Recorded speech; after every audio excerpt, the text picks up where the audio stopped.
જૂનાગઢ સક્કરબાગ પ્રાણી સંગ્રહાલયમાં ગરમીને લઈને ખાસ વ્યવસ્થા કરાઈ।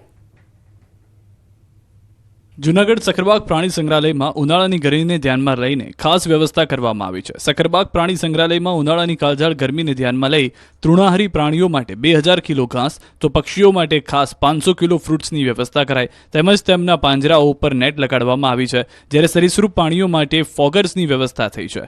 શાહુડી જેવા સસ્તન પ્રાણીઓ માટે તેમના પિંજરામાં બરફની પાટો મૂકવામાં આવી છે, ત્યારે તૃણભક્ષી પ્રાણીઓ માટે અલગ પ્રકારની વ્યવસ્થા કરવામાં આવી છે। સાથે કપિરાજ જેવા પ્રાણીઓ માટે આઈસ કેન્ડીની વ્યવસ્થા કરવામાં આવી છે। આઈસ કેન્ડીની ટેટી, તરબૂચ જેવા ફળોને ફ્રોઝન કરીને બનાવવામાં આવે છે।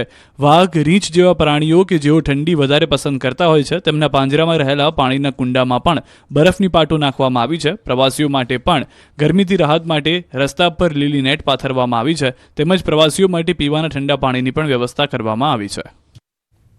અમદાવાદના કાંકરિયામાં બાલવાટિકામાં ફરવું હવે મોંઘું પડશે। એક વ્યક્તિનો ખર્ચ 2360 થશે।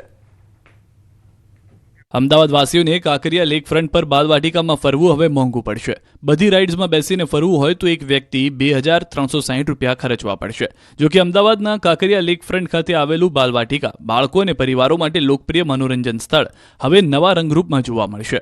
અમદાવાદ મહાનગરપાલિકા દ્વારા 22 કરોડ રૂપિયાના ખર્ચે પીપીપી ધોરણે રીડેવલપમેન્ટ, મોડર્નાઇઝેશન અને અપગ્રેડેશન કરવામાં આવ્યું છે।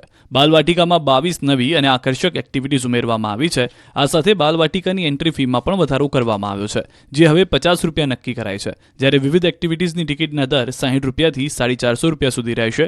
અગાઉ બાલવાટિકાની એન્ટ્રી ફી માત્ર 3 રૂપિયા હતી, જેમાં 2 એક્ટિવિટીઝ નિઃશુલ્ક હતી। હવે 50 રૂપિયાની એન્ટ્રી ફી સાથે 6 એક્ટિવિટીઝ નિઃશુલ્ક ઉપલબ્ધ રહેશે। નવા આકર્ષણોમાં ડાયનાસોર ટ્રેન, હરણ ટ્રેન, લેઝી રિવર, ભૂલભુલૈયા, flying theatre, adventure rides, glass tower, snow park, wax museum અને વીઆર રિયાલિટી ગેમ્સનો સમાવેશ થાય છે। આ ઉપરાંત mud bike, robot moving activity અને રોયલ રાઇડ જેવી એક્ટિવિટીઝ બાળકો અને યુવાનોને રોમાંચક અનુભવ અપાવશે। એએમસીને 27% આવકનો હિસ્સો મળશે।